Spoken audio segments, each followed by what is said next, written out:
And we're live. Hey, guys, welcome to Whiskey Charlie, the War Game Chat, our monthly show on YouTube. I'm your host, Mo from Mo's Game Table, and joining me are my co-hosts, starting off with Nate, everybody's favorite Gimp at the Limp, the TheGimpyGamer, Nate Rodgers. How's it going, Nate? It's going well. Been a busy day. My little boy turned 7 today. Hey, Yeah, cool. He's my oldest. We took him to a little bounce house, let him go wild and crazy, and we're like, all right, we'll take you out for a fancy dinner. What do you want? I want a Happy Meal. Roger that, buddy. It's your birthday. Hey, that's high class right there. You know and how it is. The man of very few words. I say that lightly there. The War Game Wizard from Oz, Kev Sharp from the Big Board. How's it going, Kev? Wow, I'm good. That compliments all around to everyone, and happy Thanksgiving to everyone. To keep it on a bright and positive note, or at least to start that way. Yes. So we're starting off Thanksgiving. This Thanksgiving celebrations here with Whiskey Charlie. One more day of work for most people, and then Thursday, Friday off for everybody, at least in the U.S. And wish you all a happy Thanksgiving for everybody around the world, and or at least in the United States, I should say. Yeah. Guys, all those people who celebrate. Yeah. All the people who celebrate, and there are people around the world that do celebrate too. That are U.S. are servicemen and women that are out there. So anybody that's watching, we hope you guys have a great Thanksgiving. But yeah, we've had a busy month. How about you guys? How's your month been? Well, go ahead, Nate. Like I said, it's been busy, man. I've been working on a lot of different games that I've got going on. You guys saw I put up that video about the Pacific. God, I hate that name. I'm sure the game's fine, but you cannot have the in the title twice. I am putting that out there as a law from now on. Any board game publisher drives me damn nuts. But that game was kicking my ass, so I ended up shelving it and like, okay, I'm gonna come back to it, which I did get to finally play the prototype for Lanzareth Ridge, the latest in the Valiant Defense series from David Thompson. Really good, and that one's actually probably tied with my favorite now of the series. He's tweaking it each time he does it, bringing in some new concepts, trying some new things. This one I really like how he's got different dice. Most of the time before it was D6s. Now, depending on the unit or the weapon, it can be anywhere from a D6 to a D12. So if the guy has a smaller caliber weapon like a little submachine gun, he's got like a D6, or if it's the Maul Deuce, it's a D12. So yeah, really good game. He's changed it up, but like I said, he's tweaking it, and he's finding his rhythm now that he's on his fourth game. Not that the previous ones weren't good, but he's listening to criticism and improving each time with each iteration. I really gotta say, I like the series. Cool. What about you, Kev? What have you been doing? Man, I've been on a crazy American Civil War kick. I don't know what happened, but it just, all of a sudden I was like, well, I've got all these American Civil War games and they're all tactical. Like, I'm going to play one, and then I played another one, and then I visited a friend and played another one, and came back and played two more, and now I'm playing one online. And it's like it's the month of Civil War, so it's really cool. But I think I have found either the best or the second best game I've played this year. Out of that, it will be one of the American Civil War titles. Really? Yeah, amazing. So good stuff. What's really what is it that makes you feel that strongly about the game? Well, the one that I enjoyed, it's Line of Battle. It captures all the theme and all of the action that I think goes on in the American Civil War from the very, very little I know about it and have read. But it does it in a super streamlined way with great maps, great counters, very crisp, Dean Essig rules, right? So the means the, and it doesn't mean four other things. So yeah, it's been really good. But here's the big key question. Are things important? And then more importanter, and then even more important. I've yet to play Decision Games title from the American Civil War, so we'll have to wait and see if we can find a rule writer that is where things are that more important to. Yeah, that was funny. Everything was important when you were just showing that screenshot that you took. I was like, that's insane. Use a D6. It's important. Yeah, it's like every other line was important. It's like, geez, so many things are important here. It's like, what's more important, Yeah. So that's been my big primary. What about you? Well, I do have a prototype in that I'm going to start messing around with this weekend. Yeah. It's from Phalanx called Purple Haze. And I've had it, I got it when I was over at Compass Expo, and I just haven't had a chance to really sit with it. So that's what I'm going to do this weekend. It's pretty interesting because it's kind of like Phalanx says that thing like we were arguing last year about U-Boat not being a war game. They're going a different route kind of with this one. They're just saying this is a storytelling game. And you are in charge of a 6-man, well, they call it a 6-man Marine squad in Vietnam. It's a half squad, but there's things that need to be ironed out because like there's some of the verbiage in it is not accurate to the Marine Corps. Right. Yeah, would and things like that. Individuals like us. Yeah. Yes. Like they call them pioneers. It's like, no, they're engineers. We don't have pioneers. That's World War II. That's like Germany. But those are mistakes that can easily be corrected. So that's not a big deal. But the main thing is the gameplay there. All the other stuff is polish that you can do because they've got time. They're going to be putting that out on Kickstarter in January. So we'll be revisiting that in January as well. So, and then of course, like I said, I went to Compass Expo, which was a blast, and we'll talk about that a little bit more. And I know you got your game, which was awesome. It was great that it came in. I was worried about that, and I was like, oh man, tell me his game got in. And I sent a game off to another viewer here tonight, Brian Patterson. And Brian, happy birthday to you, buddy. And I appreciate you sent me the Kokoda campaign from Avalanche Press. So going to get a chance to check that out. Nice. Yep. What game did you get, Kev? No, not a Fold Gap. It was No, it was Doomsday. Doomsday episode 1. Yeah. I can't. I caved. Okay, I admit it. I caved. I've had a bugbear with Adam Starkweather systems, particularly that system. But it's the 3rd volume, so 3rd time's the lucky charm for him. So I've learned my lesson. Wait for the 3rd volume. So I caved and I bought it. It kills me watching the Compass town halls because every time I watch one, I'm like looking at their website and I'm like, I want to order this. And I just keep wanting to add to the list. And I did end up ordering that game during that one. What was it, last week? The World War I. I'm blanking out now all of a sudden. Remember I asked in which chat. one? It wasn't Lamps, it was the other one. The other one. Empire. The Attrition of Souls? Empires and Alliances. End of Empire, or Empires and Alliances, yeah. Yeah. I've got that. Yeah. I haven't played it yet. I'm looking forward to it. It was one of the ones on my list. I was like, I really want that one. And then when Mo was like, it's got 4 maps, I was like, yeah. Okay. I told you. I said I knew you'd like that because that's a big giant map. You put the war up, and what you just decided you're going to eat a 100-page rule book. So I was waiting for you to pack that up. I was wondering when that was going to happen. Didn't take long. Well, next up is going to be OCS. I've got that on the table to poke at. Everyone's telling me that supposedly easier than what I'm trying to choke down right now. I figure it can't be any worse. Yeah. The obsessive compulsive system. I just, I gotta say, I don't like the fired. rule book itself. Like the just like printed off, folded over look. I would prefer like a more professional rule book. I like my rule books with like pictures and big words and.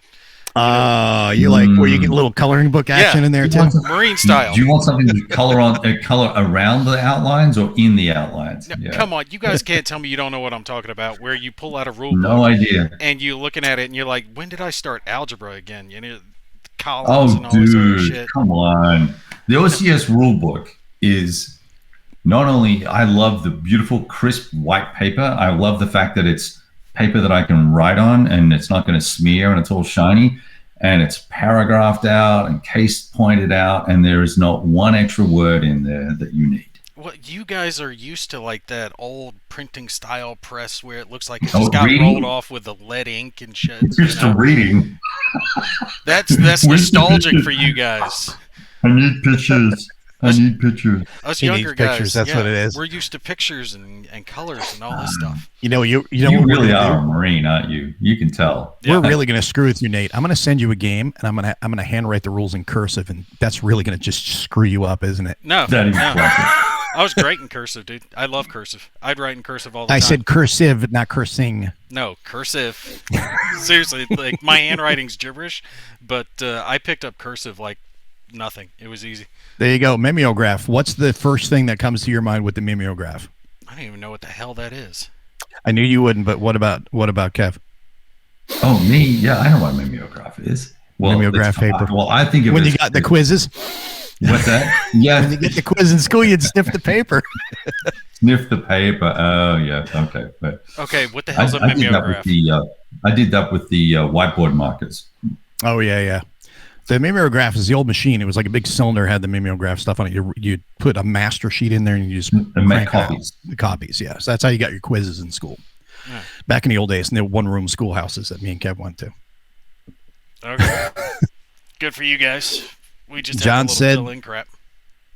John Sai said the LTP that Mo did with Adam Starkweather and OSS made me want to learn his Korea and Vietnam games. So there you go.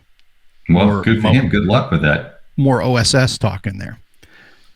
3 students who have committed to the Marines. Hoorah. There you go. Good luck to them. Good choice. I mean, come on. What else are you going to do? The Army's just a bunch of generic guys. You could end up doing anything in the Army. Air Force, a bunch of Chair Force guys sitting around drinking coffee, eating their donuts. And I shit you not, that's why I joined the Marines. The Air Force recruiter was fat with his belly on the table. Donuts, coffee. I was like, nope, not doing that. Those guys aren't pulling any tail. So, to the Nick Marines knows. says the guy that is a breeding machine. Yeah. Ditto sheets. Yeah, that was what we used to call them too. Ditto machines. Mimeograph was just, the other terminology we used. But the more old people talk about the old days, the more convinced I am that the old days must have sucked. Nope. They weren't that bad.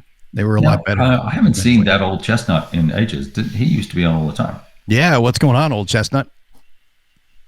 Obviously, you're not on Twitter anymore.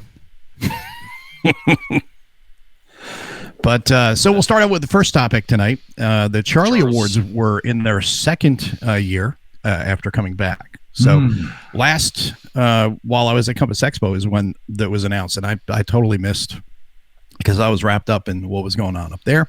And I came back after the fact, and we're not going to have to go into a good detailed talk. That was already done by the Armchair Dragoons. They went on like a 2.5 hour talk, so we don't need to do that. But we'll give our, we'll chime in with our opinions and feelings about this year compared to the first year, which was last year. So to start it off, what was your overall impressions of this year's awards, just as a whole, as far as the presentation or I should say the list of nominees and and the winners, things like that, and then we can go into more detail. Nate, you want to start it off?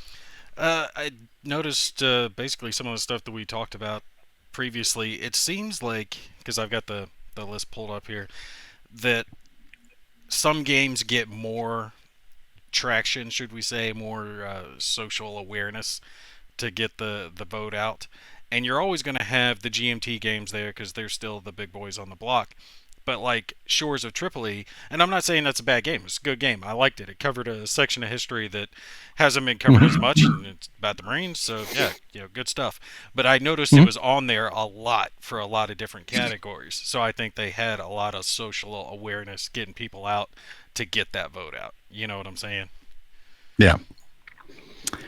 So your turn, Kev? Well, I kind of took a different approach. So I think that Charlie started in 87 or something like that, right? Yeah. And in preparation for tonight, I was thinking, well, what were some of the games that won relative to some of the games that won this year? And in terms of my perceptions or my thoughts on quality or caliber of game and stuff like that. And you go back, actually, the Charlies went back to all the way back to 78, I think. Really? Right? So, but you had games like Source of the Nile, Napoleon at Leipzig, Storm over Arnhem in 82. You had SPQR, When Eagles Fight, Washington's War, Sekigahara, None But Heroes, like big, serious war games, what I would call real war games, and really interesting detailed games. Like the Source of the Nile is a pretty cool title. Lee versus Grant, City Fight, all these titles. And I look at this year's list, at least there were some better games this year, and there were some there were more war game winners, so that was positive. But I think we're all a little bit over the popularity contest. So I don't know how else you do it, but the short lists were not very impressive, and I would probably disagree with most of the winners, other than perhaps the World War II title that won Jaws of Victory. And Brotherhood and Unity was a good game, but all the others, I was kind of like, yeah, okay. Looks like the popularity police got out. Well, yeah, I mean, it's always been a popularity contest, but like you said, it's a great point, is when you look at the older awards versus now, there were war games now we're getting this mix of historical board games and war games, and it's supposed to be a war game award. So that's one of those things where there's that. It's a good thing because it's expanding the hobby by having more people aware of historical games, but then it's kind of got that blurred line of what's a historical board game and what is a war game. Yeah, we should have a train game category, right? Right? I mean, they're historical games, aren't they? We could put some hexes on the map or something. Everyone could play them. We can, run trains into each other and, fight over the line or something. I don't know. Kill the Indians. Do something, barbarous. Yeah. Well, you guys can't tell me that you haven't noticed this a little bit. And I've noticed in the time that I've been, into war games, because I wasn't into them back in the 80s and 90s, so I didn't know as much then. But were you at 12? Was he even born? I was born in 81. Yeah. 81. Oh, Jesus. Yeah. Oh, my God. Yeah, in high school. So, some of the bigger companies I've noticed, all right, so like GMT. When I first got into it, war games were obviously GMT's bread and butter. But as GMT grew, they started to branch out, and I'm noticing that some of the bigger names in wargaming have branched out over the past couple of years, and the smaller companies are now the bread and butter for wargaming, or the new up and coming companies are the bread and butter. Thin Red Line Games, they're doing really well with it. That's what I'm kind of noticing, is they're spacing out and going towards other things, trying to bring in that wider audience, but they're starting to kind of neglect a little bit the core audience that got them to the big boy slot in the first place. Yeah, I think there's a couple of things, right? The organizers need to curate the list, first of all. So they need to have, at least have the awareness of what all the games are, what games should be eligible, what really should be on the list, and give us a curated list to then let the populace choose from if we want to have a popular vote. But then, the level of credibility that goes with any of this is kind of diminished, because I don't know how many games were published per month back in the old days, but now we know that there's dozens and dozens a year, if not hundreds a year, published by dozens of publishers. And I don't think they're all getting their fair. There you go. Exactly right. I don't think you're getting a fair assessment of the marketplace, really. And if you haven't played it, and look, well, let's pick on the what's the U-boat? No, what is the game that? Which one? Where I'm just trying to find it. The little ship. Oh, don't even tell me the one that I'm going to. I have a major problem with. The Shores of Tripoli. Oh no, right? Not that one. Not that one. The Shores of Tripoli just got has a very small but vocal, and virulent fan base that got behind that and nominated it in a whole bunch of categories, and it got pushed up beyond what it's really worth. It's a beautiful game. And it's okay, and it's an okay game, right? It's a good introductory war game. If there was a category for that, I would have voted for it for that. Yeah, but it certainly wasn't the best out of its era that it was included in. What was it included? It was included in a few. It was in Napoleonics, I know. Yeah, I mean, Dawn's Early Light. 5 categories. Solitaire co-op game. Yep, War and Peace. I have not played Napoleon's Wheel. Can't talk to it, but I mean, there were some other decent games in there. Real war games that had a lot more meat on their bones and probably street credibility with the wargaming community than Shores of Tripoli, right? I mean, it's pretty basic and simplistic, right? Anyway, I think you guys I think you guys nailed it. I mean, even between the three of us, we play a lot of war games, but I would be surprised if we put together everything that we've played and compared it to this list, if we had together played a third of the games that were on this list. Right. Yeah. There's just no way for them to curate it, I think, in the way that you probably... I agree that it should be done, because some games get put in categories or on the list that shouldn't be there. But any one person or any group of people, it would take a large group of people, larger than we're going to find being able to commit to it, to actually curate the list to that level. It's just not going to happen. Yeah, 1975, Kingmaker from Avalon. Was that from Avalon Hill? I think. I don't know who made it, but I believe it was Kingmaker. What a classic multiplayer game. Now, is it the best multiplayer game? No, but talk about a fantastic gaming experience. I played that when I was in college with buddies. We would sit around till 3:00 in the morning playing that nonsense. Yeah. So, like, okay, two things. We'll start off being that you had mentioned Shores of Tripoli. That was in several categories, and one of them was Solitaire Co-op, and the other games in that category were by Stealth and Sea. The First Jihad, The Rise of Islam, 632 to 750. The Mission, Early Christianity from the Crucifixion to the Crusades. Shores of Tripoli, and then Stilicho, Last of the Romans. Yeah. You have solitaire-specific games in there, and then you have a game with a solitaire bot. And it really doesn't fit in the same category, I don't think, as those that are designed strictly for solitaire play. So, that's, again, one of those things where I guess the beauty's in the eye of the beer holder, as the old saying goes. And I would say by Stealth and Sea and Stilicho would be the top two. That thing by 5,000 points. Yeah. By Stealth and Sea beats it hands down. Hands down. And quality of map, quality of components, quality of gameplay, replayability, the whole shooting match. Look, and I don't want people to say historical fidelity. We're not beating on. No, we're not ripping on. No, we both like it. I mean, I really do like it. I think it's great for what it is for its intended audience. It's a gorgeous game, and Kevin did a fantastic job with it.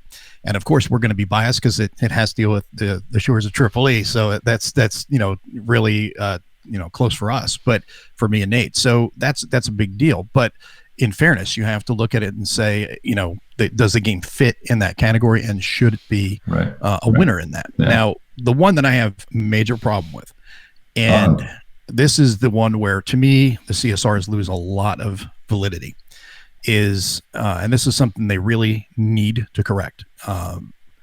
Nominees for postcard small format. Well, the winner was Lucky Little Luxembourg.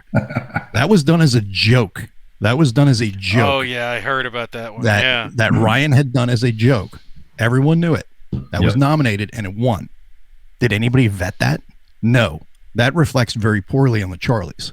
So if you want to be taken seriously as an award, vet your stuff before you put it out there. And it also diminishes the quality of all the other high quality games that come out that win an award. When you've got, now I'm having Ryan on my channel next weekend, actually. Oh, cool. So I'm going to interview him because he's designing some real games, and we're going to talk about his real games as opposed to the postcard joke, the admitted postcard joke that he created, right? Yeah. So come on, right? Let's have some vetting, and let's have some curating, I said that and you said vetting. But anyway, so let's just get it right, fellas. It's not that freaking hard. Yeah. It's not difficult, but when you do that and you have an award, have that win an award, it's like, okay, you guys aren't even looking at your stuff, are you? Because you're literally going by the popular vote. No one's going through and curating those, vetting those games in each of those categories. Who's on the board for it, right? I mean, it really should be. It shouldn't be guys like me in my 50s. No one would win if you were in there. Oh, yeah, okay. Well, at least I'd speak truth as opposed to get slapped out around the marketplace. Anyway, but I mean, it should be younger guys like Nate who have an interest in some of these games that are sort of pseudo to the one side, right? Mm-hmm. But then some folks like myself that are more hardcore war gamers and who have at least a passion or an interest in the hobby, as opposed to using it as a marketing exercise to sell the magazines or whatever it is they're doing, right? Yeah. That's true. And the other thing too is there needs to be either a clear definition for the Charlie Awards or a delineation between a historical board game and a war game, because you're mixing in games that are war games with games that are historical board games, essentially Euros, and they're and I understand that people are saying there's a blend, there's an expansion, and there is an expansion in the historical board game market, but they're not war games. Some may have more war game sense than others, but there is a clear difference between a historical board game and a war game. So, James, go ahead. One of the categories I look at, and I know Kev doesn't play as much of this one, but I know you've played some of these games, and you probably agree with me on this. The sci-fi fantasy board war games. The game that won that was Stellar Horizons. Stellar Horizons is great. It's an awesome game. Yeah, it's fantastic. It's a real big game, but I don't think it really fits as a war game. It probably got put in there because it was published by Compass, but it's more Euro. No, style. it fits in that category because it says sci-fi fantasy board. Yeah, it shouldn't say board war games. It should say board game. Yeah, because if it was a Aliens, board game, yeah. The other ones are more wargamey than Stellar Horizons, which is not really technically a war game. So, that is something that it goes back to what I was just saying, historical game, or, and sci-fi can actually even be historical, because that game is based on real science. And then of course they just expand it out for future, near future. So yeah, the game's outstanding, but Aliens beats it hands down because, at least it's grid-based. There's moving around, tactical fighting going on. Yeah. Eclipse. I don't have the second edition. I'd like to get it, but at some point that one has to do with exploration. It's more of a 4X, but at least there's war going on between civilizations. There is a small amount of conflict in Stellar Horizons, but not enough to justify it being put into a war game category. It's more of its own category. It's a good category. It's definitely worth getting if you don't have it. I don't want Bill watching this later going, that son of a bitch. And then Private Public says Dan did a great job presenting it and more polished this year. And then Nick says, after last year's fiasco, I didn't bother with the Charlies this year, which is kind of an attitude I've got from a lot of people, which is unfortunate for what they're trying to do. And Fangawolf says, just start your own awards. I'm paying no attention to the CSRs. Yeah, I just don't think awards really mean anything unless it's going to drive sales for you. Sure. So who cares really? It doesn't. No, wholesalers certainly don't buy off of the fact that someone won a Charlie. I don't believe. So yeah, they're really looking more at BGG hotness ratings and things like that. And war games don't even register on the scale anyway. So. But BGG has gone downhill. We need something else besides BGG because they're so horribly biased now that if someone has an issue with you, but they're friends with one of the moderators over at BGG, they can get you crushed. It's not about whether or not the game's good anymore. So having some type of award is fine, but I agree with Kev. There's got to be a little more critiquing going on in there somewhere. Maybe flesh out the categories instead of having, 4 words listing out the category. Something more specific. Yeah. Exactly. And instead of having all these extra categories that sort of circle around the hobby, the magazines and whoever wrote the best article and bloggers and military history books and all this sort of stuff, how about having an expanded set of categories that cover games that were made in categories? Yeah. No, that has to be the case. You have to separate those games out by their categories, proper categories, and then of course, go further and have what's a historical game and what is a historical board game and what is a war game, and then you also have to vet them, because this to me, that Lucky Little Luxembourg thing, I was just, when I heard that one, I was just like, are you effing kidding me? Are you effing kidding me? Right then and there, I was like, I'm sorry, I can't take you seriously. I really can't. Well, dude, look at you are talking and you're a nominee. Well, that was the funny part. I didn't know that listening to Armchair Dragoons and heard that the Players Aid won it, and then they listed out all of them, and I was like, what? And I rewound. I was like, Mo's Game Table was up there? Well, hey, thanks. Really appreciate the support, guys. I really did. He's saying that, but it was Mo going, Mo's Game Table, typing that in and submit. One nominee. I had my Russian bots working overtime. Yeah. No, actually, I was in my car and I was driving home, and I was listening to it on the Armchair Dragoons, and when I got to that, I was just like, wait, what? And I rewound and I was like, holy crap, that's actually kind of funny. But I do appreciate that. Thanks for the support, guys. And don't forget, we got these two guys as well that deserve it because they have great channels of their own. So we don't spread the love around and make sure what's that? We don't deserve it. Stuka deserves it. All right. Well, Kev deserves it. You don't, but I agree. That's wrong, dude. I agree. That's a great point. Stuka Joe, where was Stuka Joe? Yeah. Right. And definitely want to see, there's a lot of good content creators, and we do appreciate, the support. So, and I appreciate it very much. So thank you for that. Am I the only one that likes Callendale? I mean, I watch it. No, he's been around for years. Everyone loves Callendale. Everyone loves to be bemused or confused. He's a trip. I know. Like, I don't smoke pot, but if I smoked pot, I would just you don't need to just watch him. Hell. Yeah, and just watch his videos. Man, you just. I think a lot of people do that. Seriously, I know a couple of guys that do it that way. No, Vexed, we were not nominated for a show. They don't have a war game YouTube show category. No, they should. That would be really cool if they did. I mean, who else would we be competing with? There's only a handful that do this. We do it. Rough Swordsman and Jester does it. The War Room. No, dude, there's a lot more than you think. I've had 7 guys on my channel that have channels. There's a lot of people out there. Every man needs dogs that have channels. That have channels, fine. But I'm talking about like a cooperative show like this, where a handful of viewers get together. I don't know. Oh yeah. I don't know. That's who knows. What? There's 2, 3 that do this. There's really not that many that do this specific thing. I'm not sure how many there are, but Nick brings up a good point. He says, even if you curate the list of games, you're still going to run into issues with people voting that never played the game. You're going to have that with any voting, whether it's for war games, movies, books, whatever. They're going to vote for whoever they feel the most loyalty to, or whoever they like, or the game that they reckon, or the name that they recognize the most, I should say. They can say, well, I've heard that so much, that game mentioned so much that I'm going to vote for that. Oh, it must be good. My friend voted for it. Games by left-handed designers. That's a good category. That's really drilling down right there, I'll tell you. Come on, admit it.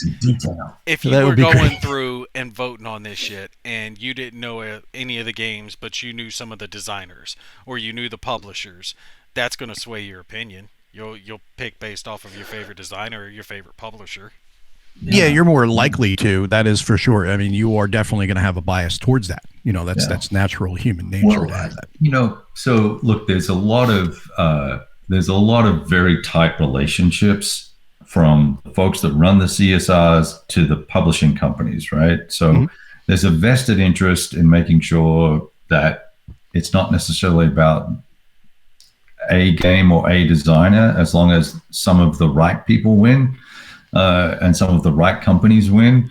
There's a lot of that goes into it. And so when you have a curated list, and every list has at least a game from one company or more that has an affiliation, you've got a good chance of picking up a win, where you don't see nominations for a lot of the smaller publishers that are out there, that are actually out there by themselves, 1 or 2 people in their spare time pushing out really solid product and putting a really solid effort in versus some of the schlock that's coming from some of the other bigger players. Yeah, I'd like to see more MMP on there. I'd like to see a little more Worthington on there. I'm brain farting on the other company I was just thinking of. The one that did Picket Duty. You know who I'm talking Legion? about? Yeah, Legion War Games. I'd like to see more of their stuff. Some of the smaller companies, smaller publishers, I want to see some of their stuff on there as well, because they deserve to be nominated. Yeah, White Dog Games got a couple of nominations, which I thought was good to see. Yeah, it was great to see. And New England, and so me saying that, New England Simulations did win a title for the Best Eastern Front, I think it was, or whatever it was. They won a couple, actually. Yeah, actually, they also won the components, World War which I find era. Kind of unusual, actually. That they won components. That's kind of a cheapy, almost like a cheapy category. But Robert says, Lucky Little Luxembourg was satire. You're saying satirical movie is ineligible for Best Picture. A satirical movie has a story, a message, a point that it's trying to get across. Lucky Little Luxembourg was literally a joke because there's no game there. So you can't nominate something that is not a game as a game, for Game of the Year, for whatever category. So yeah, I get what you're trying to say there, but it doesn't fit. It's apples to oranges. Right. It'd be like a movie that wasn't filmed getting Best Movie. Yeah. So let's see here. We need a category next year so we can stuff the ballot. Well, your ballot stuffing's all the rage these days anyway, isn't it? Yeah, it seems to be. Well, what else? Come on, I'm talking about the CSRs. What else? Yeah, so we got. Then we had Compass Expo. Yeah, tell us about that. You went on a little trip that weekend while I was away at Expo. So I did. Tell us about your little trip, because that was quite a trek for just a couple turns you got in, right? It's not us. You'll never invite me back. It was several hours that you played, but I mean, it wasn't. Yeah, I drove 4.5, I guess 4 hours or 3 hours down to Corpus Christi, played war games with a buddy of mine who I played or met in Seattle several years ago. And so we all belong to that Advance After Combat, the podcast guild. And so we finally decided to get together because I was supposed to go to the Advanced After Combat Con and missed it because of all the nonsense going on here at the house. And so we played Great Battles of the American Civil War, and he had it all set up and organized. And I got to meet the kids, and I stayed overnight. It took all day for us and part of the next day to get 3 turns done of Great Battles of the American Civil War. Wow. It's the ASL of the genre, the grand tactical genre, and it firmly convinced me that it is not my system. Oh, really? So yeah, well, I mean, look, Herman Luttman's blind sword system, just for ease of play and theme and artwork and all the rest of the components, rules writing blows it away. I think there's lots of, I'll use the word nuance, which annoys me, but there's lots of layers in the GBSCW system, which is cool, but I don't want to have to think that hard. Like every hex, I'm literally thinking, okay, is there a line of sight from here to there? Yeah. Because if there's a line of sight from here to there, I can't move there. Oh, can I move here? Oh, yes, I can. Oh, good. Now can I move? Too hard. Just too hard. And there's too much chance in the game as well. Wait, you're not allowed to move, or you just shouldn't move? Well, it's depending on the rule, or depending on the orders you have. If you have movement orders, you can't move within line of sight of certain types of units at a certain range. And so you're moving and you go, oh, I can't go there. Oh, but I can go here, but I can't go over there. Well, maybe I shouldn't move there then, right? And so it's kind of goofy. And there's a lot of chance because you've got chance for the number of orders you might get for a turn. You've got chance then for the chit order that it comes out in. That you may as well just roll the die every time you have an opportunity to take a shot, because you never know, you might roll a 10, right? Type of thing. So when really you wouldn't do that if you had limited ammunition on a battlefield for the given day. You're not just going to shoot because you see the guys. So there's a lot of things that well, okay, yeah, you are, yeah, but not when you're shoving cartridges and powder down a tube. Yeah, it's a little different. Yeah, a little different than you just racking magazines and throwing them over your shoulder to somebody to fill up for you. It's a little different. So anyway, it's interesting, and if I really wanted to explore the gritty detail, I would play that system. But blind swords, line of battle would probably be more detailed in a better way than the blind swords, and I think the line of battle system gives me everything that the GBA-CW system gives me. So anyway, after that, we did all that. We had dinner and we drew dragons with his son, and I played what's it, Ticket to Ride or something like that. Don't tell anybody, but I did. Yeah. So you're a train gamer, is what you're saying? I'm a train gamer now, man. Yeah, I came second, almost won. But it's really, I was really proud. I almost beat a 9-year-old. and then we played Lock and Load Vietnam. I taught him how to play Lock and Load, and he went off and bought a bunch of modules, I think. So he got all excited. Excellent. Yeah. That's really cool. That sounds like a full weekend, but the good thing is you got to test that system out and you got a good feel for it, and were able to realize that it wasn't for you. Yeah, exactly. So I went to Compass Expo, like I said, and it was fantastic. The only drawback was I got in on Thursday night. I wish that I had known ahead of time, which was kind of a last minute thing, that they were able to start early and they were setting up on Wednesday night, but I had already booked my flight by the time that was announced. So I kind of wish that it, you get in there on a Thursday evening, and by the time it's settled down and it's like 7, 8 o'clock at night. And then I had to leave I had to be outside at the front of the hotel at 4 a.m. on Monday. So it was like, you kind of feel like you're just jamming through so much in a short period of time. It's like that extra 24 hours would have been nice, but that's just the way it is. Did you have to get there so early for? Because my flight was at 6:30. Oh, I thought you were talking about after you had already arrived. It's in the middle of nowhere, right? Yeah, that's coming home back to DFW. So at Hartford. So it was just like 4 a.m. I was like, oh man, this sucks. Isn't it like an hour drive or something? Or Uber, it's like about 40 minutes, 35, 40 minutes. Yeah. And a lot of weird shit can happen between there and the airport, depending on traffic, right?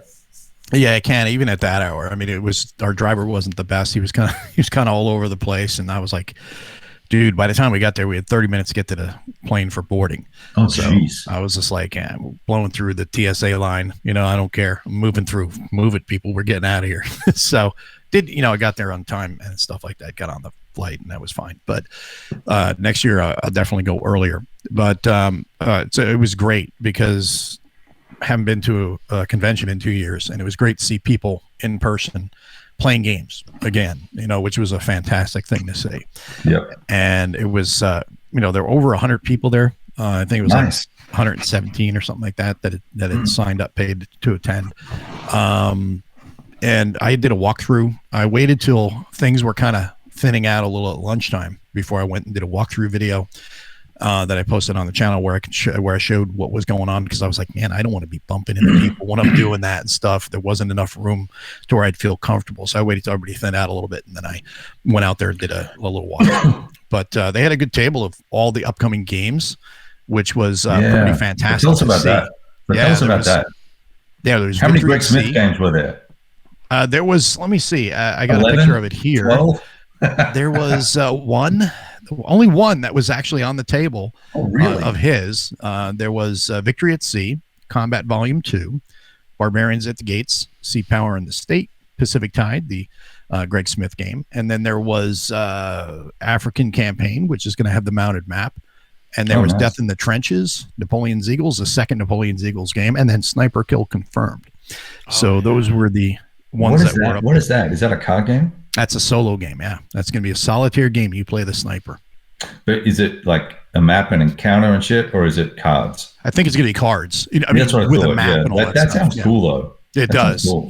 And then they had Market Garden, which was the World War II Commander Market Garden that is being done by John Butterfield. They had a prototype there for testing, which was pretty neat. And they had a lot of different games out there. Lamps Are Going Out was out there. Bitter Woods was on several tables because they had they had a tournament going on. And then they had the Compass version. Then they had the big board version, the one that where they print the giant maps and the big counters and all that stuff. And that was impressive looking. That was really sharp looking. And there was a bunch of other games there I saw. We had Doomsday was there as well. Doomsday Episode 1, Battle for Germany, was being played. Empires and Alliances. Imperial Tide was being played. Greg Smith was doing an American Tank Ace tournament, which we did. That's the one I've been looking for. American Tank Ace. It's awesome. Looking forward to getting a hold of that. It's fun. It really is, because, like a lot of people think those games are just roll dice and see what happens. No, there's decisions to be made. I mean, they're not like really deep, crunchy decisions. Right. That's not what they're designed for. But you do have to use your head and make some right choices. And a good case in point, which me and Greg got a real big kick out of while I was playing it, was I was going up against a pack. I think it was a pack, pack 36. And I was like, oh man, okay, do I take a shot or not? I was like, you know what? I'm going to take the shot. If I don't hit on the first shot, I'm going to try to move into hold down. So when you move into hold down, you got to roll for it to see if you make it or not. Because essentially, because it's abstract, you're giving the driver the command, find a hold down, and you have to roll. He may or may not be able to find a good suitable hold down position because of the terrain. So it adds that, that chance in there, which is pretty neat. So I got in the hold down, which was great because the next turn, the pack fired at me and would have hit me if I was not in hold down. So nice. He was like, that was a really good choice moving into hold down because it would have it would have definitely hit me. Smoked you. Yeah. So it was pretty cool that you see the what could have been a bad outcome turned around. So are they kind of built on the Patton's what's that tank solo tank game from way back? Patton's Best. Patton's Best. Is it kind of built on that, or is it something different? No, it's very similar to his air games and his sub game. It's got the same feel. It's got the same sort of system, right? Yeah, same sort of system, same feel. So like if you go from one, you can more easily go to his other games because they're not all identical, but you know how he's thinking, you know how the design approach is. So it makes it easier to get into. But it was a lot of fun. And it's kind of like the Leader series. Yes, kind of. No. When I say really. In that it's a similar system, but with deep. It's got really pretty technical stuff on his equipment. That's whatever's being featured in the game, whether it's a tank or an airplane or a sub. He tends to get pretty technical on it, like that conversation we had about the Japanese tank one, the Japanese sub game he's got coming up, right? Yes. That's pretty detailed. Yeah. So anyway, I'm sorry. No. That's a good point. And let's see here. Well, how did the map work for that one then? Because in my mind, I was picturing something like Patton's Best, where your tank was in the center and you had sectors all around it of where enemy troops were coming in. And I think that would work really well with American tank games. I was hoping they were going in that direction. Let me see here if I can do this. Because otherwise, I'm going to have to crack out my Patton's Best and just learn that. No, let me see if I can share a screen. Do a screen share. Do a screen share and show you the image here. Come on, Grandpa. Okay, so shut up. This is a look at the map. As you can see here, this is your tank, and then there's your map up top. And what you do is on your map, you're going to, or I should say on your tank, you're going to have, you can be buttoned or unbuttoned. This is unbuttoned here, and then you go to buttoned if you want to, if you're taking German mortar attacks, which is what I did. And I said, screw it. I'm always going to cowboy it. I'm not going to get buttoned. And that didn't always work out well, but screw it. It is what it is. You have your machine guns down here. You keep track of your ammo when you're going to hose your little crispy crunchies. You got Willie Pete, and then you have your HCBI and then HEAP rounds. And you're going to load up. This is going to be your main load, and then you're going to have one in the tube. And then when you get into your combat, you're going to go up here. This will tell you what type of mission you're in. Like up here, where it says attack. If you go here, or I say this is where you put what mission you're in. You're going to be an attack, meaning a movement to contact, things like that. Your weather's down here. Then you place the enemies out based on die rolls. So like if you roll 1 or 2, the enemy will be here, here, here. And sometimes, based on the type of mission, they can immediately flank you, which sucks. And you're going to be in long range, medium range, and close range. This is where your smoke will go because you're going to be screening. And if you're in short range and you go up against Panzerfausts, you're screwed. Because really? Happened to me. Oh yeah, that happened to me twice. No infantry support. I guess no infantry support. I got iced really fast. I was like, holy crap, I got smoked. It's just, I was like, damn it. But it was fun, because you think, oh, okay, the infantry, they're not a threat to me. Oh yeah, those Panzerfausts in close in the bocage or in woods can, screw up your day. The interesting thing is you're not always getting shot at by the enemy, because you have to roll to see if they actually engage with you. And the point of that is you're part of a battlefield. You're commanding your tank, but there's a battlefield going on. They could be shooting at guys to your left and right. They're not paying attention to you. You shoot at them, then they're going to train their guns on you because now you're shooting at them. So there's a good chance that they may ignore you, and you can move up. As you saw, there's medium, long, medium, and short range. You can move up or move back. So there's decisions to be made. There's tactics you can use. If you see Panzerfaust, get out of close range. don't sit there and go toe to toe with them, because they'll probably ruin your day. Yeah, but is it like the sub game where I generally always win about medium range? Long range had too much of a penalty. Short range was too dangerous, so I always went medium before I launched torpedoes. Well, the one thing is when you're launching a torpedo, you don't have to worry about duds. Here, you got to worry about just hits or misses. And what you're doing is every time you take a shot, you get 2 actions. The first time you take a shot, there's a good chance you'll miss. And based on the range, you have, like, for long range, I think it was 2 to 5, and then it was 2 to 6, 2 to 7 to hit on a 2d6. So if you're at long range, you have to hit on, I think it was 2 to 5, if I remember correctly, on a 2d6. It's a little harder. Then you go to 2d6 for medium. It's 2 to 6 or something like that, and 2 to 7 on a close range, if I remember numbers correctly. But the benefit is, first time you take the shot, if you miss, it's a sensing round. From there, you're going to get a +1 for your next hit. So you're going to get a greater chance at getting your hit. Does it keep adding that? Now you fired. I never missed the second time, so I'm not sure. I would always hit the second time. What you're doing is you're essentially getting your shot in, and then your tank commander's adjusting, saying drop 2, right 2, whatever, and then your gunner gets on, and you hit usually. That's pretty cool. Yeah, it's a really, really neat game, and it's a lot of fun, and it's very fast playing, because once you set up, you're just like, okay, I'm going to roll on the table, and okay, what's the weather? What mission am I going to get? And what troops am I facing? And what type of troops are they? Are they penal troops? Are they, standard Wehrmacht? Are they SS? Whatever, so it's kind of neat. Yeah, I really Germans don't worry about it. Just kill them all. So I have a question. Going back to the Market Garden game, who was that? Who was designing it and who's publishing it? John Butterfield Compass. Just like the World War II Commander Battle system No, that's just like that's not like EA Ardennes or EA Kharkov. That is. Have you seen the World War II Commander Bulge Battle of the Bulge game he did? You mean the one that was a PC game that became a game? It was a PC game that became a board game, yes. He's doing it might have been the other way around. Market Garden's going to be done the same way. Okay. So it'll be another one of those kind of quicker playing games, easy to get into and stuff like that. Yeah. I really like that Bulge game and the East Front. It was fun. Yeah, it was really fun. I played the shit out of that I kept taking my kids' iPad. On the computer, yeah. Just one more game. I can do it this time. Dad, can I have my iPad back? It's time for me to go to bed. Shut up, son. Shut up. Go away. You're grounded. For you.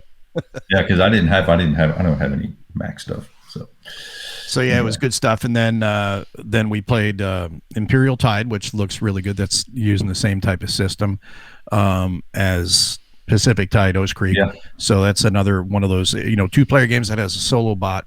If you want to be able to play, basically Imperial Tide, like I said to Greg, is it hits you as like Path of Glory light, just like Pacific Tide. I see it as Empire of the Sunlight, and that's not meant in any disrespect. It's just like you're getting that Pacific War experience in a few hours rather than having to go deeper into a game, because it's got card play and things like that too. It's area movement.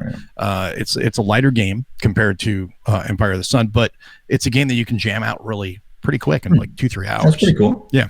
I really haven't looked too much at that at all. I keep seeing it thinking, oh, I need to do that. And then I think, well, I haven't conquered Empire of the Sun, and I really like Mark Herman's Pacific War. So, I might as well wait for that to come out first before I go do anything else. So yeah, I don't know. So that was good stuff. And then trying to remember what else was there. Oh, then we had the Designers Roundtable, which I saw that. Put that up on the channel as well, because I thought it was great having all those guys talking in one location about their upcoming games and things they're working on, their design philosophies, things like that. So it was really neat. And then there was the Compass Town Hall on Saturday night with a really awesome pizza party and good thick Northeastern pizza like I'm used to from growing up there. And giant pizza boxes too. I mean, it was like it would house a monster game easily in there. I mean, it would hold probably 3. Each pizza box would hold 2 or 3 copies of Thunder in the East with ease.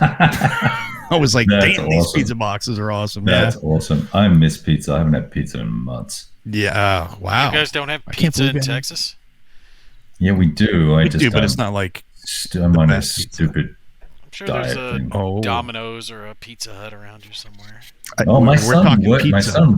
works, or he just quit actually, but he used to work at a really good pizza place, and I had to get him to stop bringing it home because I was eating too much of it. It was upsetting my stomach. So. Yeah, I get that too. I think, well, especially the older we get, I think we're a little more apt to get the indigestion. The acid gets to us a little faster. Yeah, all that oily cheese or something. Who knows? And then the other game that Greg had there, Greg is the freaking design machine. He's a damn cyborg. The guy's not human. I swear. He just comes up with, hey, I got an idea. Here's your game. And he comes up with, it's like he'll have an idea, and the next thing you know is, like he'll say, hey, I got this idea for a game, and then the next thing you know is like a week later. He sends me these files. Hey, take a look at this. And I'm like, dude, this is like a full game already. And he's like, yeah, I got to iron out the details on it. But it's like, he just like can come up with these ideas so fast. And then, of course, he hammers them down. But he's just really impressive to watch when he comes up with an idea. He had prototypes for Sensuicon, Atlantic Sentinels, Soviet Tank Ace, and then he was talking about things that people have asked, and I'm one of them. Hey, can we get a modern submarine game? What about a modern tank game? So he's looking at doing that as well. So more good stuff to look forward to from the machine, Greg Smith. How well would the modern one work, though? There's so many differences between the way combat was performed then versus now, when you've got radar and helicopters and AWACS up above and missiles and all this other shit. That's a lot of times fun. They're shooting at targets they can't even see, with the naked eye. Yeah. But here's the thing you have to remember, and being a Marine, you should know this. The ocean is vast. It's a big ocean. Small. Nate, big ocean. Big ocean. So even in a war, you can't have AWACS is not going to be able to encompass everything. They're not going to be able to see everything, the whole entire engagement area. They may see a combat area, but they're not going to see an engagement area. And you have to transit that and stuff like that. Big thing would be, how would you model transiting and keeping your stealth? And then, of course, how you're going to pick up contacts on passive sonar, and how you're going to the big hard part for that is going to be where you have to really abstract it out. Is the fun part for submarines is, for submarine gamers, is running your solution, plotting your intercept course, and figuring your solution out. So he's going to abstract that out, just like he does with the Hunter series and all. So I'm not sure exactly what he's going to change, but I think it can be done. I think more as you approach modern, you get more into video games like more Cold difficult. Waters. You've played that game, Cold Waters. Yeah. Oh yeah, real good game. That was the game that you friggin' said to me, hey, have you ever played Cold Waters? And I'm like, I think I got it on Steam. And it was after a Whiskey Charlie show. I think I went online at like 8:30, 9 o'clock at night. And about 1:30, I says, oh, I got to go to bed. Yeah. Yeah, it's that type of game. Yeah. There's so much going on with that, that it's hard to translate that into a board game, I think. Just my personal opinion. I think it's a lot easier when you've just got old school tech, diesel engines, batteries. You can stay down for a couple hours, whatever the case may be. I don't know. I think you could do it. It's just be different. Well, it'd be kind of once you got to the point where you're going to have some sort of engagement, right? And then the response to the engagement. That's what the Hunters is. You're not wheeling around, going up and down, charging the batteries too much. I think it's really mostly when you find a ship to shoot at, do you close or do you not close? And you go through that whole exercise of choosing your torpedoes and all that sort of fun stuff, and how much damage you're prepared to take. So you could do a similar thing, but just different technologies. I bet you he'd work it out. Oh yeah, you could work it out. A lot of design for effect stuff, right? The big key is obviously you have to, stealth has to play a part of it, and then you have to look at adding in thermal layers, because like when you're dealing with U-boats, or you're dealing with World War II submarines, you're dealing with diesel subs that can only remain submerged for so long, because then they have to come up snorkel depth, or they have to surface. Well, actually, they have to come up surface. After that, the more modern diesels would have to come up. They have to come up shallow to snorkel depth for to recharge the batteries and stuff, bring in the air. But the key is stealth. Now everything's nuclear, or most things are nuclear. There's still diesel boats out there, but they're nuclear boats are the big key. All you're looking for is to stay as stealthy as possible, stay as quiet as possible, and that's where you have to play with your thermal layers, things like that. Which I'd like to see that somehow modeled in there, because you can literally. It would have to be. It would have to be in some way, because you can literally disappear within the thermal layers, and you can use those as a tactic to where you'll stay above the thermal, and there's a sub below you, and you just stay right above it, and you dip your towed array below the thermal. So you're literally above in the shadow zone, kind of like above the thermal, and you've got that towed array trailing below that, and you're listening to the sub that's below you, but he doesn't know you're above him. So things like that, you have to kind of figure that into a game.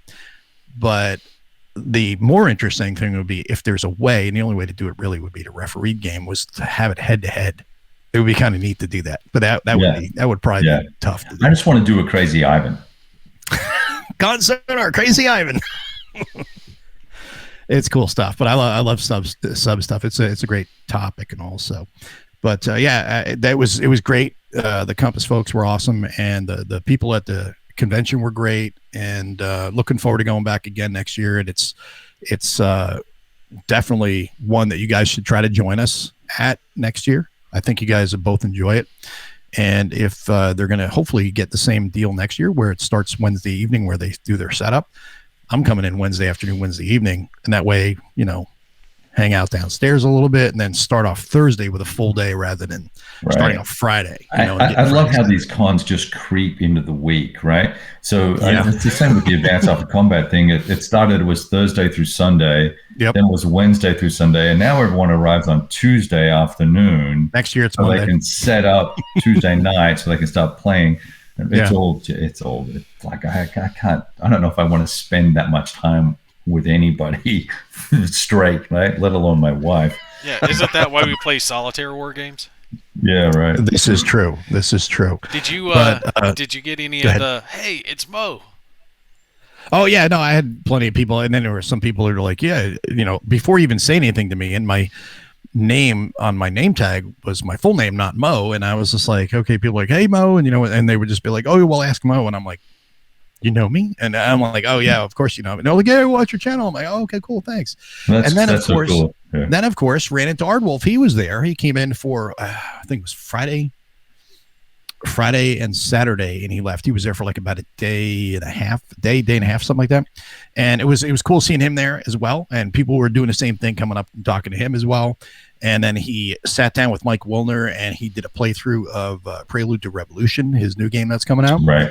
Did an interview with him, and then we sat and had some whiskey. I think it was Saturday night. Surprise! Mo drinking. I even brought my whiskey.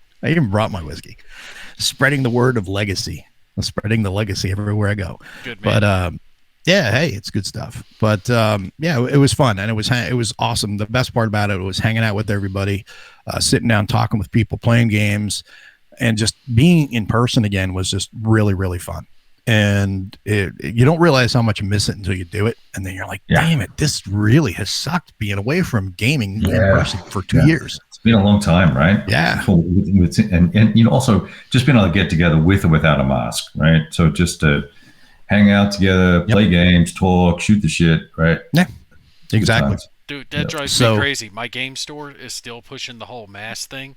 And they're like, we don't care if you're vaccinated or not. Everybody wears masks. And I'm like, dude, no one's wearing a mask at any of the stores around here. I'm like, you're the only little bastion that's still holding out. So, like, look out the doors. No one's wearing a mask. Do you think it's going to matter if they put the mask on when they come in your store? That's going to make the difference. That's what I'm thinking. I need to move to South Carolina, because when we took the family down there for a little beach trip, I didn't see a mask after I crossed the border until we came back home. Nobody was wearing one in South Carolina anywhere. Well, that's how you decide where to spend your dollars, right? Exactly. Yeah.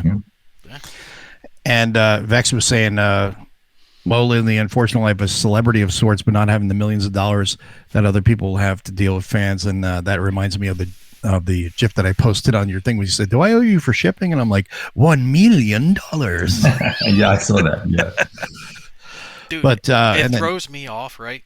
Because I've had that where people come up and start talking to me, and I get it because the videos I watch of other people, I feel like I know them because I've watched them for hours. So you feel like you already know these people.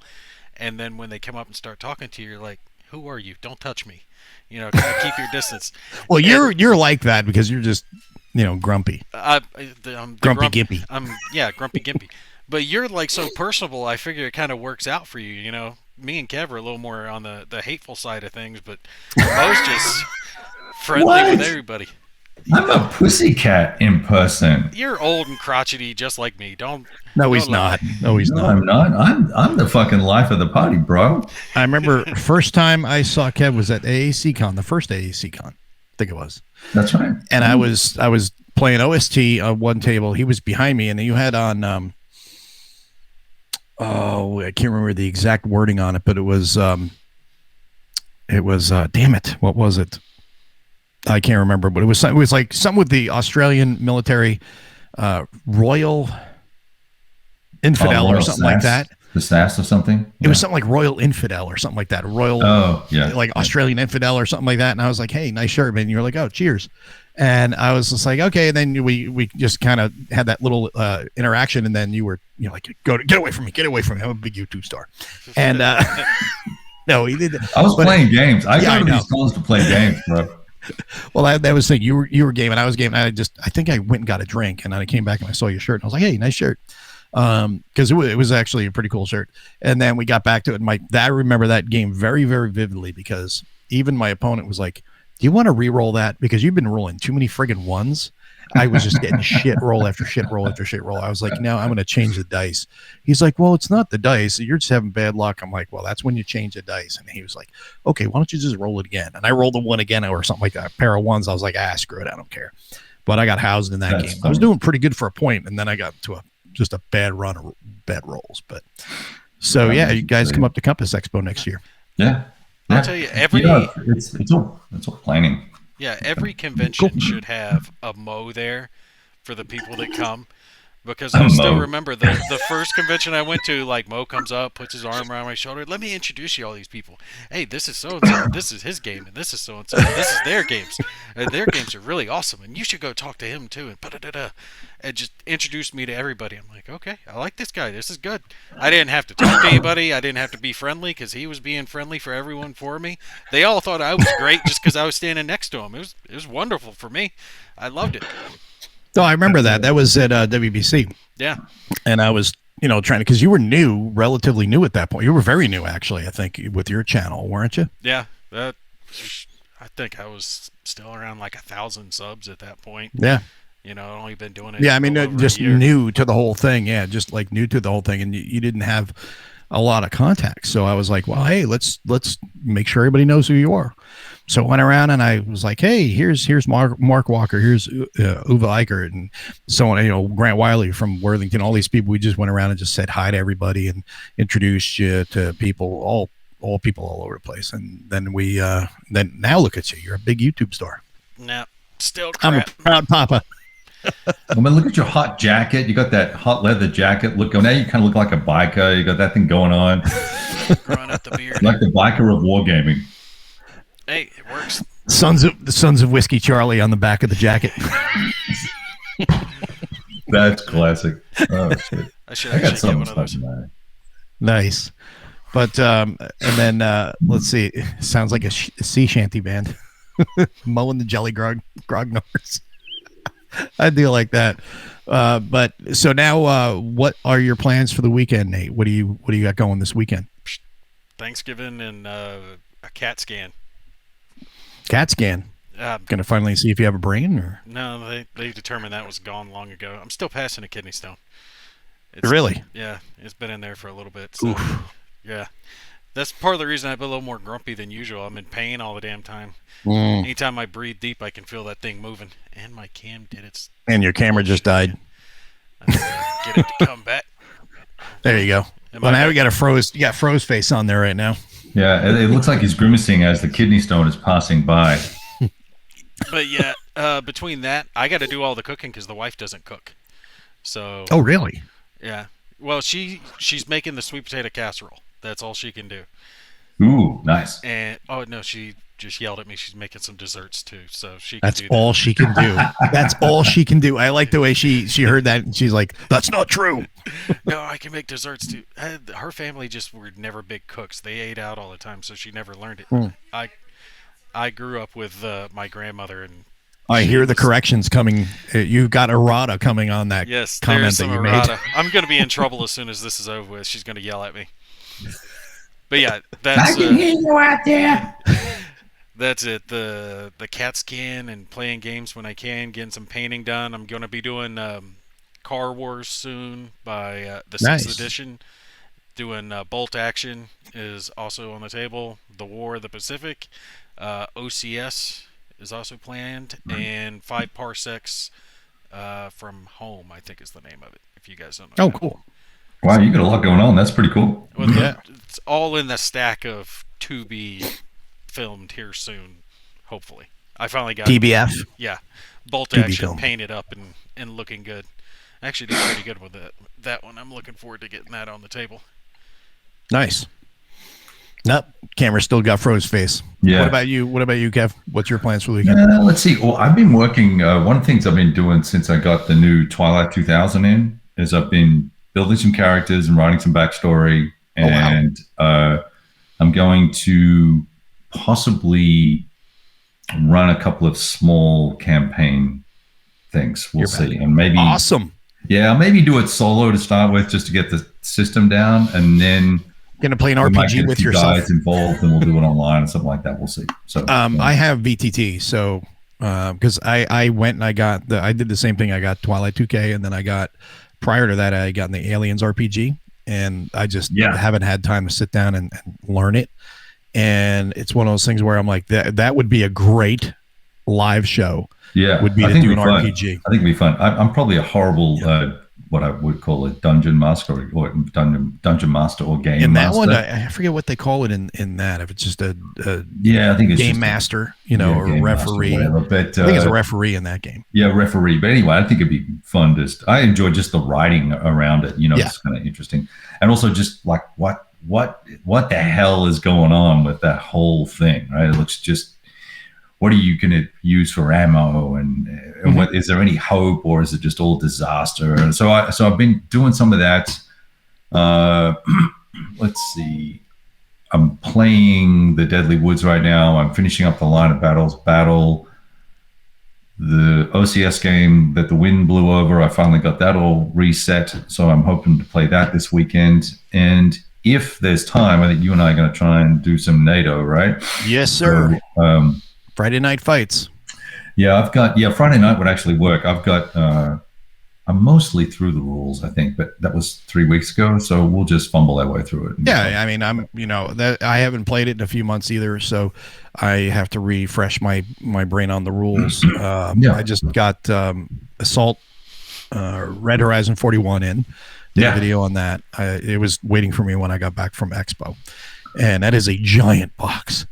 17 inches. There's a lot of maps and a lot of counter sheets in that. Yeah, there's like 600 counters, and you and I had talked about that briefly about the colors, and I think they would have. I agree with you. You were saying that the white wasn't as good for the Germans. I would have gone with traditional gray against the tan for the brownish tan for the Soviets. But I did actually like that they're hexes. They are smaller hexes versus the size of the actual hex on the maps. Right.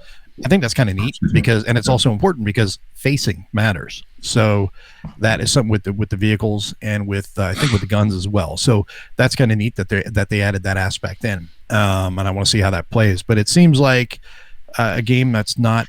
It doesn't seem super crunchy, but it doesn't seem super light either. It's like they took a light game and added a couple of extra. They doubled the meat basically on it. It made it more. I didn't think they were going to make their target when because they really struggled and they only just made it and it was really low numbers. So I don't know how the hell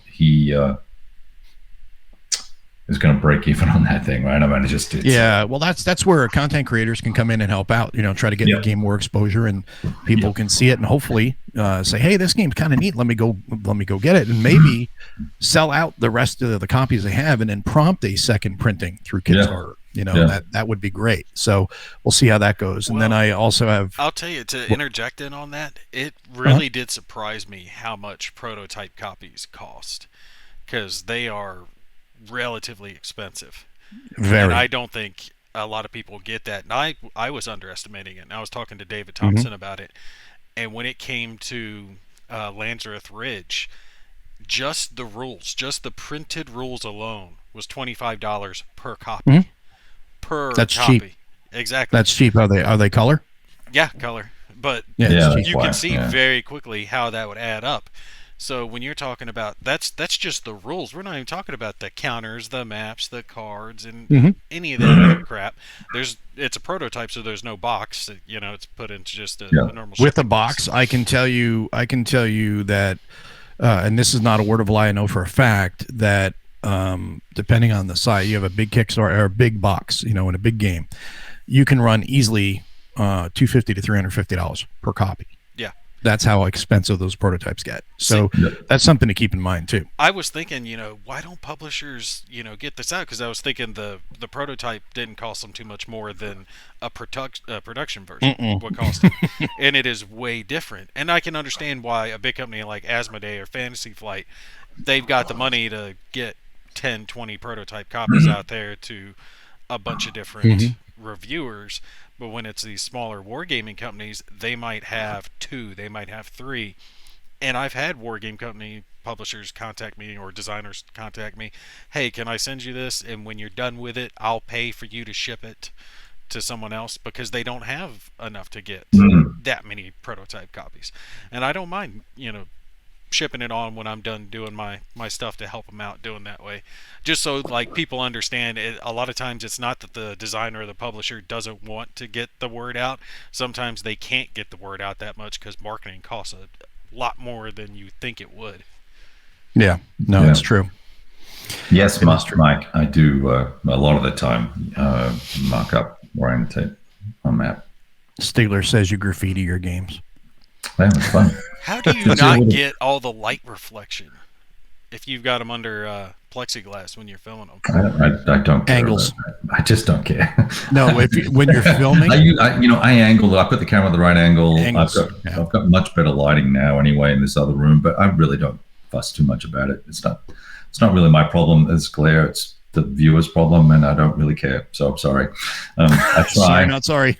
Sorry, not sorry. I try, but I'm not doing tutorials like you do. You're doing things that people want to watch to learn, so it needs to be perfect. I don't have lighting kits like you guys do. I don't do any of that. Yeah, that's true. Fango's saying that it's cheaper to go digital, and then Stigler says more reason to develop. Playtesting, absolutely. Yeah, that's how MMP does it. Yeah, That's it's very true. We did that game with Mark Walker the other day. Yeah. Him and Rich. La Resistance. Yeah, that was fun on TTS. Yeah, I'm playing that Thursday with. Are you really? With the kids? Yeah, we're going to play it out at Thanksgiving. Yeah, so Nice. you let him send you a copy? I did let him send me a copy. Yeah. You did too, didn't you? No, I told him, I was like, look, would I like a copy? Sure, but I don't want him to waste his money because there's no one around me that I'm going to get to play it with, and I didn't want it just. Oh, that's right. I forgot. That's your way of saying you have no friends. Yes, no friends that play these games. I mean, But I got you friends that don't play have- X-Wing or Bolt Action, but What about family for Thanksgiving? Don't you have family or friends over or something like that, or go over there after for coffee and cake or anything? we're doing That'd be Thanksgiving with a couple of our neighbors, so there's 3 families doing it together, but none of them play these games. that type of game you can teach in It's just a couple minutes. It's like playing Secret Hitler. Yeah, look, it's an easy game. You're preaching to the choir here, but it's also like the historical fact behind it. Oh, this is, this group or the Maquis or the Resistance or whoever it is, and you try to kind of explain a little bit of the history behind it, and they're like, yeah, but we got Monopoly over there. It's a cooperative game that you're backstabbing the guy next to you. Teach them how to play the game, and during the game is when you can sprinkle in some historical information. once they're into the game. The most I've been able to expose people to was Escape the Room. The escape room. No idea what that is. It's like an escape room game, puzzles, stuff like that. The exit games, or no? It was the one that had the big box with it and the handful of keys and the decoder and everything. It's actually a real nice little setup. You gotta decode things, find the secrets, all this like stuff, and you try to figure out the 4 keys. It sounds really boring, but awesome. It's fun when you've got a group and you've got an hour before you blow up, where the chemicals in your bloodstream kill you or whatever it is, and you try to get out. But no, getting them to play these games, they're not going to do it. And I didn't want to have Mark waste a copy of his game that I would just have sitting on my shelf. I'd rather, save that credit for something else later down the road I might want. Dude, it's $18. It's $18 retail on sale at the moment. It probably cost him $4. It's okay. I think he gets free for a copy. But yeah, you're right. Right. I wouldn't have taken it if I wasn't going to play with my kids. Yeah. So. No, it's a great game to have because you can play it with anybody. They don't even have to be gamers. It plays super fast. I mean, we ripped through that game, and I goofed around with it, unpacked all the bits, and it had all the we didn't play with. I don't think we played with the expansion decks either. No, we didn't have the expansion decks in it. So there's more stuff, right? Yeah. More different events, and different skill cards and stuff like that. Yeah, what we need to play one of these nights. I think we're gonna have to do it, and it's on TTS as well. We need to play 65. I think that would be a fun, because that's just a pretty straightforward, simple tactical game. Yeah, I've played that before. It's a good game. Yeah, I think it would be really cool to play on TTS with us. You get like 2-on-1, and we can even switch it up because you can get done with a scenario fairly quick in that game. Yeah. Some scenarios. You two could be the Marines. Yeah, good idea. I always wanted to be a Marine. I'll be the Vietnamese. You could be the VC. Mo, you'll remember this. Kev, you got off a little bit early, but after we got done with Low Resistance the other night, we were looking through some of his other tabletop simulator stuff. Have you poked in there what's in there? There's like under he's got a bunch. Yeah. He's got a bunch. A lot of good stuff. I actually went ordered a game because I saw it in there. It was one of Tiny Battle Publishing's thing. It was the RPG war game that had you fighting werewolves and vampires and yeah, I've got that. Dark something or other, Dark Forces, or you know what game I'm talking about. Dark War. It's written, it's called Dark World. I think it's written off of I gotta look it up. It's gonna drive me nuts. The books he wrote. Yes. Yeah. He's got a couple of novels. I saw that, but I started poking around at it, and I'm like, oh, Rich, the wife's not going to like you, because the more I poke at this, the more I want to order. Because he's got Dark War. Yeah, Dark War. So I've got that one covered. Yeah. Add that That's to right, the list Dark War. Yeah. to be covered. Yeah. Well, it was kind of like that with 65. I played that on TTS, and I was like, wow, this is actually a really fun game. So I went and got a copy, and it is fun. It's not a super in-depth game. It's a game you can get to the table fairly quickly, and you can play it fairly quickly. And it's not too crunchy, right? And I'm trying to think. That's the card. You play cards for your actions to see if you hit and stuff like that, which really is counter to how I like to play tactical games, which is why I never thought I would like it, because I'm not a fan of flipping cards to see if you hit, but it's the thing, like it doesn't do like Combat Commander does, where you got to flip the card to see what your die roll is. You're just seeing if you hit or not. Yeah. And I like that better because there's a certain number of cards that can hit, some that won't in the deck. Control. But so there's more control, but it doesn't feel as artificial as like Combat Commander does, because there's a certain number of die rolls, and it's like, no, if you're going to use dice in combat, you're going to, like I was saying before with OST, I want a really cold streak, and I'm going to have really bad rolls, and it's going to affect the outcome of the game, and it's going to suck, but it's going to be a good story to tell later. It's going to suck when you lose, but just the other way, you're going to have games where you're running hot. You're just rolling. You're just killing everybody because you're rolling really good. It balances out in the end. So, but I did like it a lot. I was surprised being that I'm not one of these ones that likes those card games for tactical. Isn't that game Night of Man based off the same system? Yes, it is. Same system. Yeah. Right. Night of Man came first, I believe. Let's do Night of Man instead. I like sci-fi. We've done plenty of war games. Like other, like older Vietnam. I mean, Night of Man's kind of fun. The Square, it's a war game show though, dude. just in case you're wondering. But, No, I meant we've done like we're gonna call you stuff. Charlie from now on. Come on, I like robots and aliens and shit. We don't have enough of that.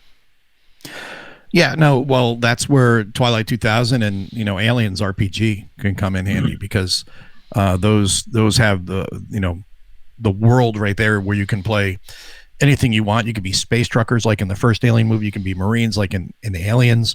You can do a whole bunch of other different things. You can even have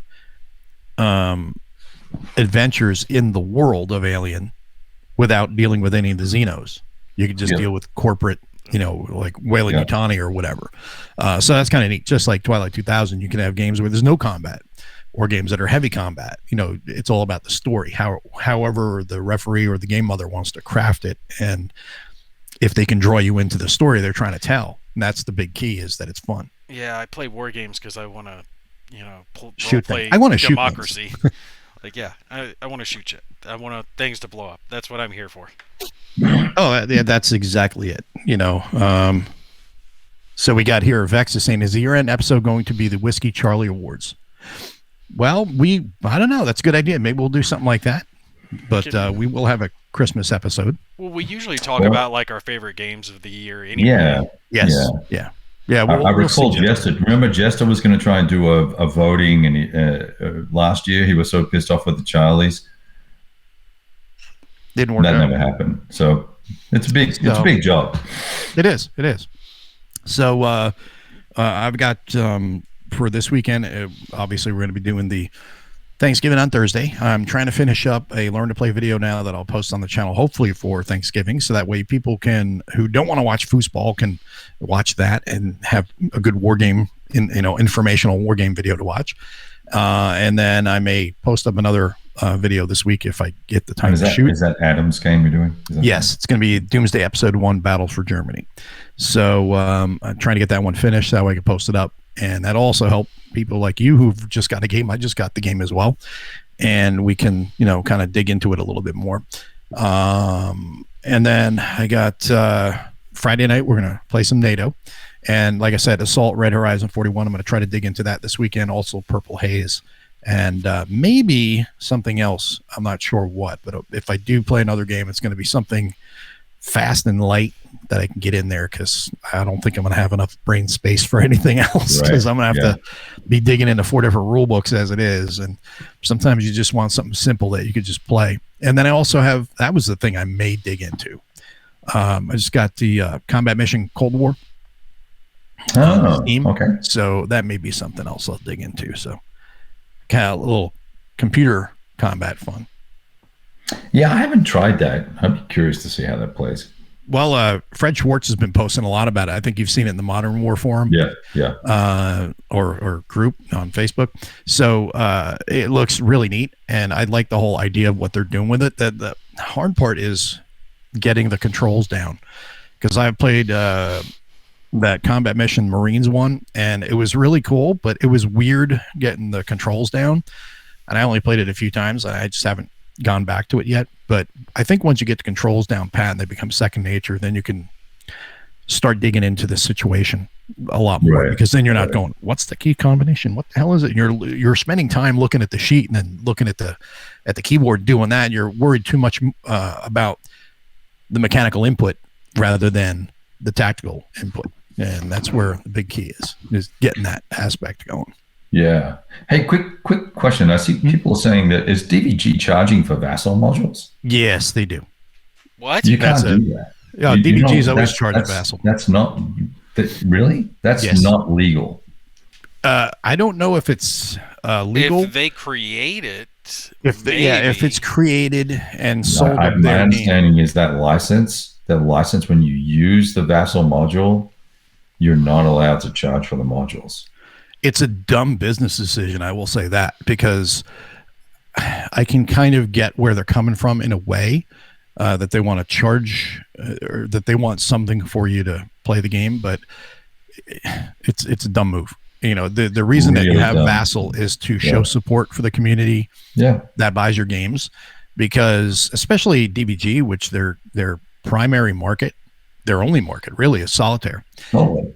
Yeah. So, you know what? You travel off for work. You know, a lot of people either travel for work or go on vacation. It's like, man, I'd really like to be able to play whatever leader game, insert leader game here or warfighter. I just don't feel like lugging all those cards in that big box. And I don't think I'm going to have a table. Well, guess what? If you got a laptop with you, you can play it. You know, just bring your rule book, you know? Yeah. So I think that's maybe some play rates. Well, but here's the thing, right? You can exclude certain elements from the game, from the Vassal module, so it's not playable without it. Yes. Without owning the game, and the rules are that at least one person has to own a copy of the game. So if you played a co-op, as long as one of you owned a copy of the game, you're good to go. You don't both have to own it. So if that's the case, I would take those dumbasses to task on that. That's so stupid. That has to be a recent decision, because I haven't heard of them doing that. Been doing that for a couple of years at least. Really? For when? For how long? Yeah, at least a couple of years. Oh, really? Yeah. You know, that's one of those things that I remember seeing it prior. It's not exactly like I'm not. That's not a smart move. Yeah. Yeah. You know, they're also not the first company I'm going to go look for Vassal modules for either. True. Well, when I did videos, more videos on their games, I would ask them for the art assets, and they would send me the art assets. And usually when I got a Vassal module, that's what I was getting it for, was to rip the art assets to use to superimpose on the screen to make it easier for viewers to see what counter or whatever it was, right? Mm-hmm. So if they sent me the art assets, I didn't need to try to download their Vassal module, so I wouldn't have seen that they were charging for right. it. Yeah. But that's ridiculous. Tabletop Simulator, I can almost see them charging for, but still the stuff that's on there, and the same, especially with Vassal, that exists to sell your games, because the majority still want to have the game in their hands. Yeah, it's kind of cool to poke at it on screen, but that Dark War we were just talking about, I bought it solely because I started poking around with it on Tabletop Simulator. Yeah, exactly. And that's what most people do when they get a Vassal. I mean, people have downloaded Vassal modules for games they don't have, just to see, okay, let me take a look at the counters. Let me take a look at the map. Let's see what player aids are in there, just to get an idea for how it goes. And you'll push around some counters, maybe roll some dice and go, yeah, you know what? This is something I'm going to play. So let me go get a copy. And then you're good. You know, I think 99% of war gamers do that. So, and then of course they get it after they bought the game. But that's just going to turn people off if they're doing that. Oh, I didn't know. Well, it hasn't yet, apparently, or people haven't been aware of it. But the other thing, too, is if you're going to charge me, even if it's something like $5 or $6 for a Vassal module, when I have a problem, I'm coming to you. I'm not going to Vassal, because I paid you for that module, and I expect support now. You know, and they're not going to do that. Their idea is just sell it and boom, be done. What they can be done, they have to offer tech support. You're correct. I didn't think about it that way. So Richard Whitmer here is saying at least 4 years. Is that true, Rich? Is that how long DVG's been doing it? So he's got it a couple more years than I do. I said at least a couple years. Wow. So. Man. Yeah. Vex saying wargamers are collectors, not people who freeload. That is true. I mean, we do collect, and we play a lot of our collection. We don't play some of our collection, or maybe the other way around. We play some and don't play a lot. I don't know, but you know, the main thing is FOMO. Holy crap, it's printed. I need to get it now. But one of the other things we're hoping to do as soon as we can, we will do it. We can't do it this month, but Fabrizio is still waiting for the printing issues for Oil War. So that was we're going to have Fabrizio back on the show with Tony to talk about their upcoming game from Thin Red Line Games. So hopefully we might even get 2 shows in December, depending. Crazy times. Yeah, we'll have a holiday show, and maybe we'll even have some, maybe Santa Claus, if you guys are good grognards, maybe there'll be some gifts to give away. Who knows? We'll have to you know, I have some games that we could nice. Excellent. So, but yeah, that's the thing. So I'm looking forward to getting back online and throwing some dice on Friday night with you. All right, Friday night, you and me, let's get after it. At least now we don't have to worry about if there is a retreat, if we're going to disrupt and then go to the next text and the next text and keep retreating and disrupting along the way. Guys. That system needs a little bit of work, doesn't it?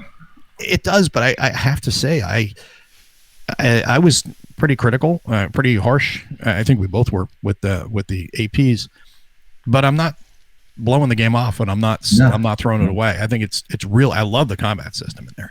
It just needs a little more streamlining, and I think if you can get the turns down to 1 or 2 hours, not 7, I think you're better off. That was a bit of a beat down. I think it should be no more than an hour a turn, and that's even pushing it, because then you're talking 7 hours for a full game, and that's still a long time. Yep. And then the other thing, because hopefully he's still here. Hey, Trevor. Trevor's just joining us a little late. Fango was here. I hope he's still here. Fango Wolf. He is working on the Vassal module for Battle of Armageddon, and it is very, very, very, very close to being done. We're just waiting for Kerry, the designer. Kerry has been looking at some of the things that he's got questions on in the module, and he's just kind of verifying everything fits his what he expects, and pretty much it's done at this point. So hopefully we'll get that done, because then we can take on Jester and his crew, and we can have a little Whiskey Charlie War Room crossover, a 6-person game of Battle of Armageddon, and toss nukes at each other. I would love to beat those guys. I mean, I would love to play with those guys online. Yeah, no, it would be great, because we're not even in teams at that point. We're literally it's Whiskey Charlie versus, I guess you could put it that way, but really it's 6 individuals that are going after each other, just throwing that'd be awesome. Blights and all end of times issues at each other, and nukes and armor and infantry and air, and it's just everything. It sounds like a Nate game. It does. Yes. They got some Brits on their team, so they're used to losing. It's cool. Oh, shots fired. Yeah, well, at least they don't have any French people. Wow. They were allies in World War II. We won in World War II. Yeah, they would be speaking German if it wasn't for America in World War II. Well, and Russia, don't forget. Well, we did get help from France too when we were fighting against the Crown, so it kind of all balances out in the end. He's like, But now we're the big boys on the block, so. Hey, I don't know about that no more. You got the U.S. Marines, you get to be a little cocky. That's how it is. Oh, yeah. Just a quick aside here. Did you hear what's going on with that talent program that the Marine Corps is doing? No. That what the hell is it called? Talent Forward or some crap? We'll talk about it offline. But man, oh man, Berger is smoking crack. I got some pretty strong opinions of him, especially after Afghanistan pull out the whole JCS and all. It really can't get any worse with some of these decisions they're making. These recruiting videos, the newer, softer side of the military. It gets worse. It gets worse, dude. It gets way worse. We're talking. He's looking at bringing in talented people to the Corps, and just bringing them directly in and assigning them a rank. No, hell no. No boot camp, no earning the title, none of it. Oh, points. Earn it. Yeah.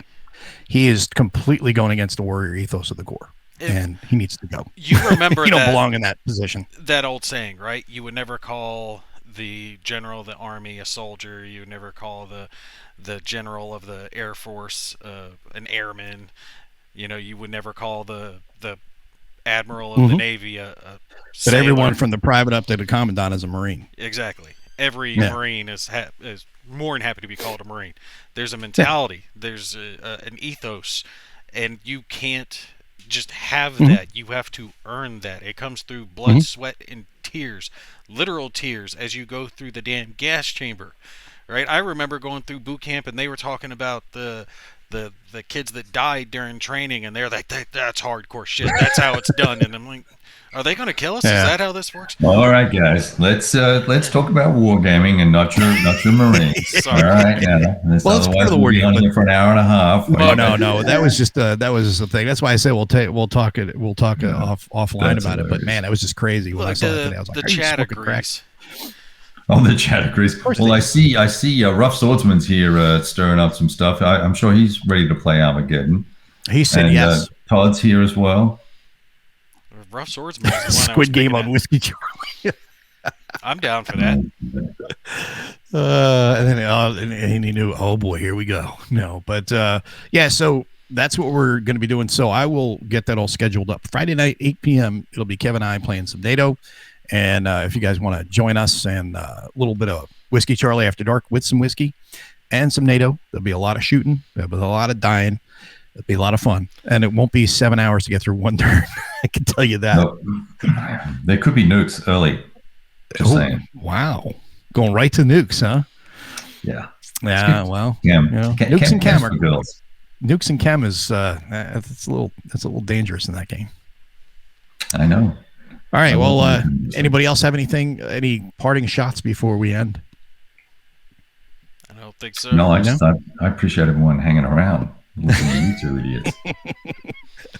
But okay, well, we're gonna call it a night, guys, and really appreciate you guys tuning in. And we hope you all have a great Thanksgiving.